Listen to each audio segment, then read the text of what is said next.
Hello, dear chess.com friends. I'm Grandmaster Gregory Kaidanov, and today's video is dedicated to quite complex issue, the issue of the pawn structure. I will present you with several positions. I would encourage you to pause the recording and try to find the best moves. I'll tell you who is to move, and then later we'll discuss what are the best moves. Right now, we're looking at the position which it's white to move. So what would you do as white? This is quite complex position. It's not even easy to evaluate this position. First, I'll show to you the correct move, and later we'll talk about why this move is correct and what exactly is going on. So the move, it's definitely a counterintuitive move, is f4. And the reason why this is a correct move is because with this move, white is trying to draw the game. It's hard to understand, but this position is actually worse for white. Black is obviously threatening to win the pawn, and the most natural g takes f5 runs into bishop takes f5, and white's problem is that two of those his pawns are on light squares, and they will become a prey for black's light square bishop. For example, after knight d4, bishop b1, check, king d6, takes, bishop takes a2, all of a sudden turns that our knight is almost trapped. Black is threatening to win this knight with king c7, king b6, and if we'll try to save the knight, then we're going to lose this pawn and most likely lose a game. So white's main goal is to deny black possibility to get his bishop on this diagonal. So this very sophisticated pawn sacrifice, because it is a sacrifice, after g takes f4, white's idea is to play g5, and for example, f takes e3, king takes e3. And amazingly, despite the fact that white is down a pawn in this position, he's actually slightly better. So, and one of the reasons is that those two pawns block black's bishop from entering this diagonal. In the real game, after f4, black played f takes g4, and white played f takes g5, and turns out that now position is very different. Here, bishop b1, actually, here is equation for you. Why this is different, how different this position is. And the reason the position is different is because white still has this g pawn. After king g3, bishop takes a2, if we go in the same line, black doesn't have time to snatch this knight because this pawn goes all the way. So in the real game, after f takes g5, black just played king to e6, knight d4 check, king e5, and after a few more moves, game ended as a draw. So basically, what we see here is ability of white to define the pawn structure. And that's a theme of our today's video. We're trying to understand which pawn structure is best suited for us, like in this particular case for white. And you will be looking for different pawn moves and different ways to define the pawn structure. In this position, we're looking from black's point of view. So you have black pieces. What would you play here? Once again, quite complex position. The first temptation, of course, is to play knight to d3. Looks like this move just wins on the spot because we're forking rook and a bishop, and If rook moves away, we just check the bishop and then check on c3. Easy win. However, white has a hidden tactical defense. He can play knight c4, and after this, black ends up empty-handed because knight is taking the queen. We have to check, rook checks, queen has to move, black doesn't have anything. First, think about this position is to realize that there are not that many white moves which we are concerned about. This is one of those positions when instead of trying desperately calculate variations and asking what are my possibilities, ask a question, what is my opponent's next move? And if you carefully go over white's moves, all of a sudden you realize there are not that many moves that you need to be concerned about. So after you realize that, then you also realize that maybe you can take your time and play some kind of quiet move. You don't have to go for forced lines. And maybe we can argue whether the move which was played in the game quiet or not, doesn't look so quiet, but nevertheless, it's a very spectacular move, g5. The main idea of this move is not so much to stop f4, though it is also an important part, because, for example, after f4 checks, knight d3, knight c4 no longer an option because we can check on f4. But besides, with g5, we create a possibility to play g4 at some point in many variations, and it creates many problems for white. But it's difficult for white to find a move period. Obviously, white can't pass, and the majority of white's moves run into refutation. Like, for example, queen e2 is bad because of rook takes c3. h3 doesn't change too much because black can continue with h5. In the real game, white played rook c2, and a very fierce tactical battle ensued.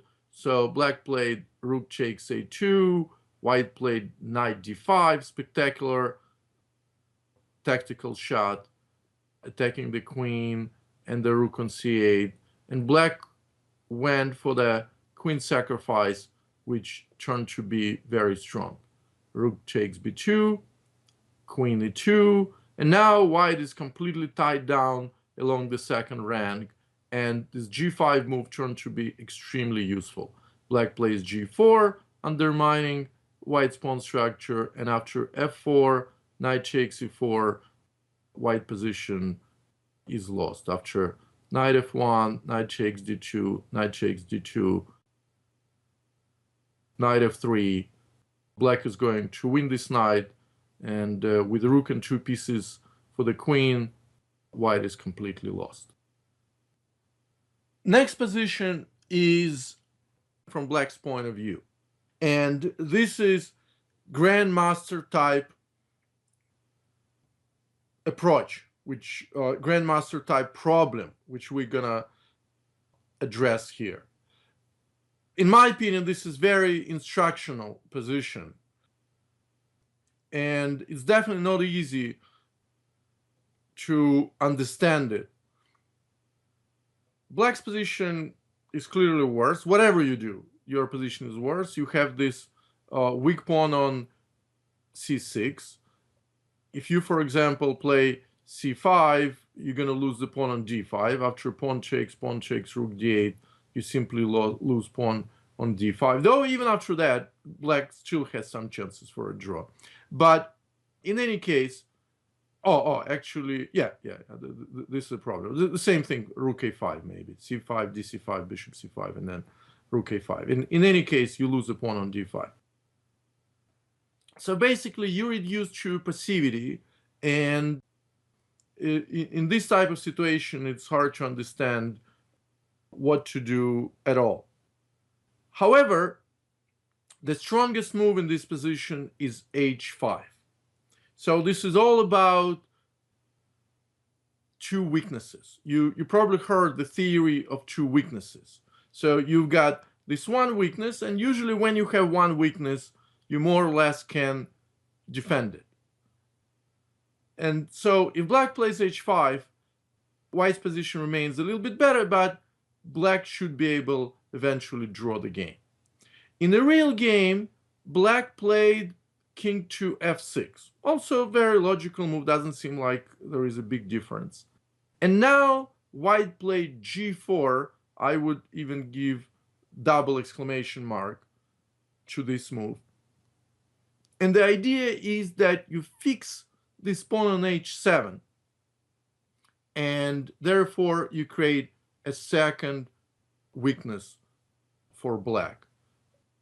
And the later course of the game shows why it was important. So rook h8, f6, and now as you can see, black rook is chained to h7, and with two of those weaknesses, black is struggling.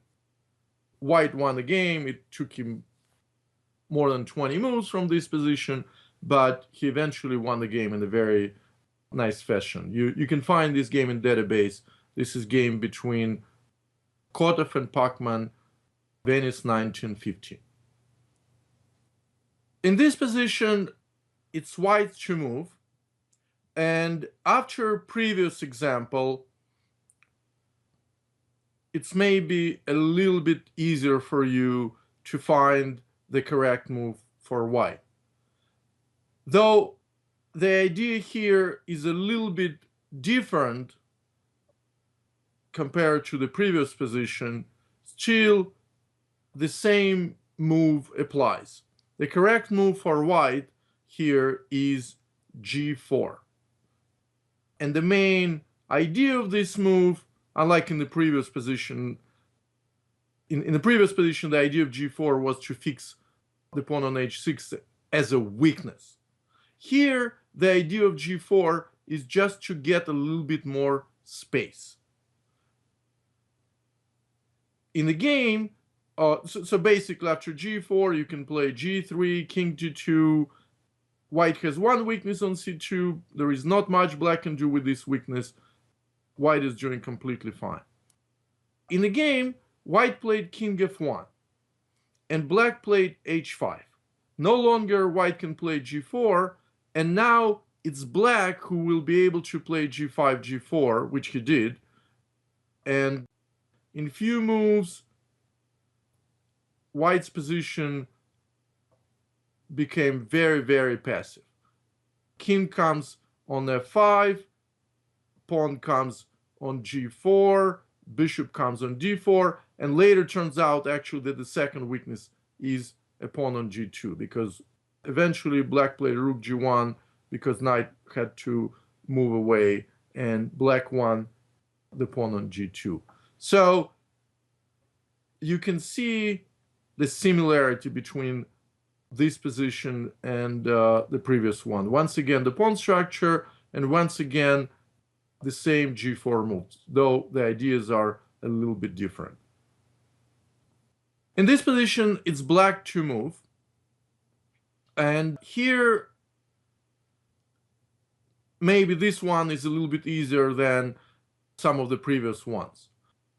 So here, white's threat is very clear.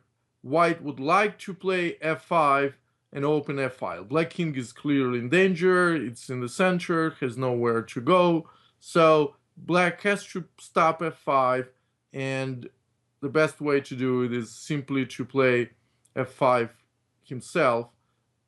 E takes f6 is not dangerous, because after queen h5, queen f7, queen f7, king f7, black is doing great. And in the real game, white played queen h5, g6, queen h6, queen g7, queen h3, knight a5. This is typical French position. White's initiative on the king side is basically going nowhere, and with this very strong knight on c4, black is better and proceeded to get a big advantage. Quite difficult position as well. I mean, we're in the end game. White is clearly better. It's white to move, by the way. White is clearly better. He has this pass pawn on the b file. However, the pawn obviously is blockaded by the knight. You can't pass b7, and it takes quite a while for king to get to the queen side. And of course, you have to be ready for the fact that you're going to be met with king e6 to d5. And once again, it's useful to recall the theory of two weaknesses. Though here, an approach is a little bit different. We saw one position where black has one pawn weakness, and we're talking about how to create a second weakness, right? Here, black doesn't have any pawn weaknesses, so to speak. But white's pawn on the queen side is kind of black's weakness, so to speak, because basically white's pass pawn on the queen side ties down black's resources. Like, for example, this knight has to stay on a5 or b7 to guard this pawn.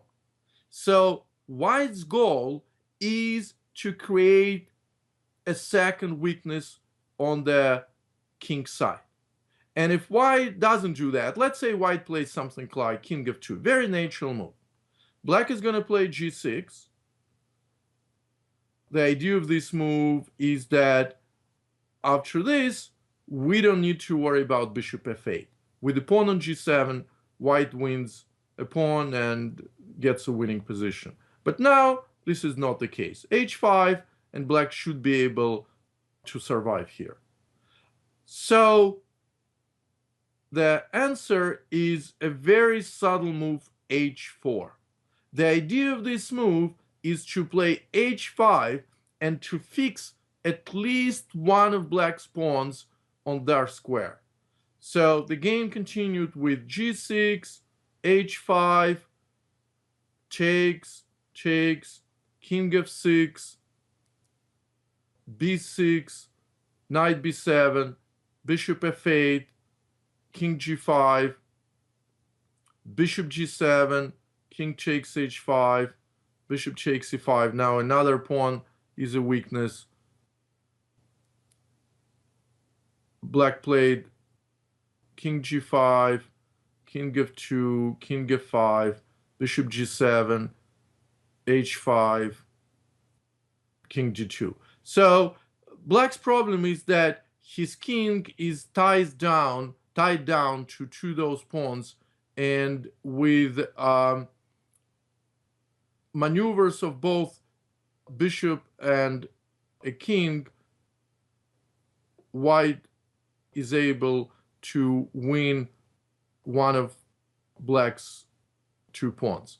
King h3, king g5, bishop e7 check, king f5, king h4, and black resigned.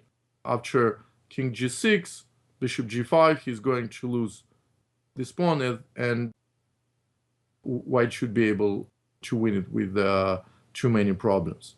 But as you can see, this is quite a sophisticated move, and the idea is to fix the opponent's pawns on the square of color of our bishop, so that later those pawns will be vulnerable, will be subject of our attack. You know the principle that you want to set up your pawns on the squares of the color opposite to the color of your bishop.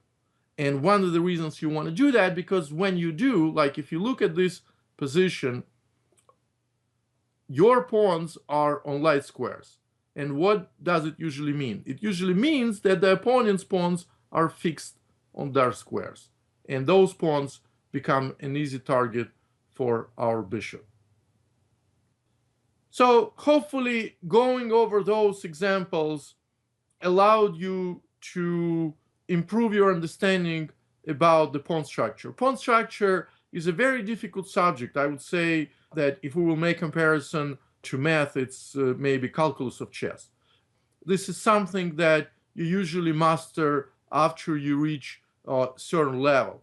If you pay too much attention to a pawn structure when you are, let's say, 14, 1500 or even weaker, then I don't think it will do too much good for your chess, because my firm belief is that at this stage of your chess development, you have to pay much more attention to activity of your pieces, development, those issues. But after you get comfortable with that, then you can start mastering your pawn structure skills, because this is quite a subtle theme, and it's obviously necessary for everyone to do that to become a master, for example. And hopefully our today's discussion brought you closer to this level. This was all for today. I hope to talk to you again at chess.com. This was Grandmaster Gregory Kaidanov. Goodbye.